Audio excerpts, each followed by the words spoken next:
ಎಲ್ರಿಗೂ ಧನ್ಯವಾದಗಳು. ನಮ್ಮ ಸಾಂಬಾರು ಪೌಡ್ರನ್ನ ತುಂಬ ಜನ ಇಷ್ಟಪಟ್ಟು ತೊಗೊಳ್ತಿದ್ದೀರಾ. ನಿಮಗೆ ಯಾವ ರೀತಿ ಬೇಕೋ ಆ ರೀತಿ ನಾವು ಸಾಂಬಾರು ಪೌಡ್ರನ್ನ ರೆಡಿ ಮಾಡಿಸ್ತಾ ಇದ್ದೀವಿ. ಕೆಲವ್ರಿಗೆ ಒಬ್ಬೊಬ್ಬರಿಗೆ ಮಸಾಲ ಇಷ್ಟ ಆಗುತ್ತೆ, ಒಬ್ಬೊಬ್ಬರಿಗೆ ಲೈಟಾಗಿರಬೇಕು ಅಂತಾರೆ, ಕೆಲವ್ರಿಗೆ ಖಾರ ಜಾಸ್ತಿ ಇರಬೇಕು ಅಂತಾರೆ, ಕೆಲವರು ಮಟನ್ ಮಸಾಲೆಗೂ ನಾನ್ ವೆಜ್ಗೂ ಬಳಸೋ ಥರ ಇರಬೇಕಂತಾರೆ. ನೀವು ಯಾವ ರೀತಿ ಹೇಳ್ತೀರೋ ಆ ರೀತಿ ಮಸಾಲೆ ಪೌಡ್ರನ್ನ ನಾವು ರೆಡಿ ಮಾಡಿಸಿ ಕಳಿಸ್ತಾ ಇದ್ದೀವಿ. ಅದು ಜನಕ್ಕೆ ತುಂಬ ಇಷ್ಟ ಆಗ್ತಿದೆ. ತುಂಬ ಜನ ಆರ್ಡ್ರ್ ಮಾಡಿದ್ದೀರಾ. ಇಲ್ಲಿವರೆಗೂ ಸುಮಾರು ಒಂದು 100 kgಯಷ್ಟು ಸಾಂಬಾರು ಪೌಡರು, ಸ್ಪೈಸಸ್ನ ಸೇಲ್ ಮಾಡಿದ್ದೀವಿ. ನಿಮ್ಗೆ ಯಾರಿಗಾದರೂ ಈ ಸ್ಪೈಸಸ್ ಅಂದರೆ ಧನಿಯಾ powder, masala powder, sambar powder, chilli powder ಬೇಕಾದರೆ ನೀವು ಈ ನಂಬರ್ಗೆ ಆರ್ಡ್ರ್ ಮಾಡ್ಬೋದು. ನಿಮಗೆ ಯಾವ ರೀತಿ ಸಾಂಬಾರು ಪೌಡ್ರು ಬೇಕಾಗುತ್ತೆ, ಇಷ್ಟ ಆಗುತ್ತೆ ಅದೇ ರೀತಿ ನಾವು ರೆಡಿ ಮಾಡಿಸಿ ಕೊಡ್ತೀವಿ.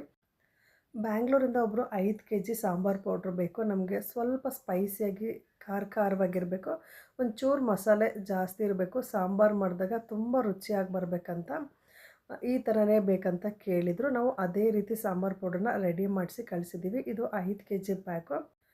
ಪ್ರತಿಯೊಬ್ಬರು ಯಾವ ರೀತಿ ಕೇಳ್ತಾರೆ ಆ ರೀತಿ ಸಾಂಬಾರು ಪೌಡ್ರನ್ನ ರೆಡಿ ಮಾಡಿಸಿದ್ಮೇಲೆ ಆ ಸಾಂಬಾರು ಪೌಡ್ರಲ್ಲಿ 1 ಇಲ್ಲ 2 ರೆಸಿಪಿ ಮಾಡಿ ನೋಡ್ತೀವಿ. ಅದು ಅವ್ರು ಅಂದ್ಕೊಂಡ ರೀತಿ, ಅವ್ರು ಕೇಳಿದ ರೀತಿಯ ರೆಸಿಪಿ ಟೇಸ್ಟ್ ಬಂದಮೇಲೆ ನಾವು ಇದನ್ನು ಪೋಸ್ಟ್ ಮಾಡೋದು. ಸ್ವಲ್ಪ ಏನಾದ್ರು ಬದಲಾವಣೆ ಮಾಡ್ಕೋಬೇಕನ್ಸಿದ್ರೆ ಮತ್ತೊಂದು ಸ್ವಲ್ಪ ಏನಾದ್ರು ಪದಾರ್ಥಗಳನ್ನ ಆ್ಯಡ್ ಮಾಡಿ ಪ್ಯಾಕ್ ಮಾಡಿ ಕಳಿಸ್ತೀವಿ. ಹಾಗಾಗಿ ತುಂಬ ಜನ ಇಷ್ಟಪಟ್ಟು ತೊಗೊಳ್ತಿದ್ದಾರೆ. ಅದರ ರುಚಿನೂ ತುಂಬ ಜನಕ್ಕೆ ಇಷ್ಟ ಆಗ್ತಾಯಿದೆ.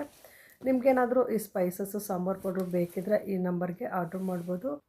ಇಲ್ಲಿವರೆಗೂ ನಮ್ಮಲ್ಲಿ ಯಾರೆಲ್ಲ ಸಾಂಬಾರು ಪೌಡ್ರನ್ನ ಇಷ್ಟಪಟ್ಟು ತೊಗೊಂಡಿದ್ರು ಎಲ್ರಿಗೂ ಧನ್ಯವಾದಗಳು. Thank you.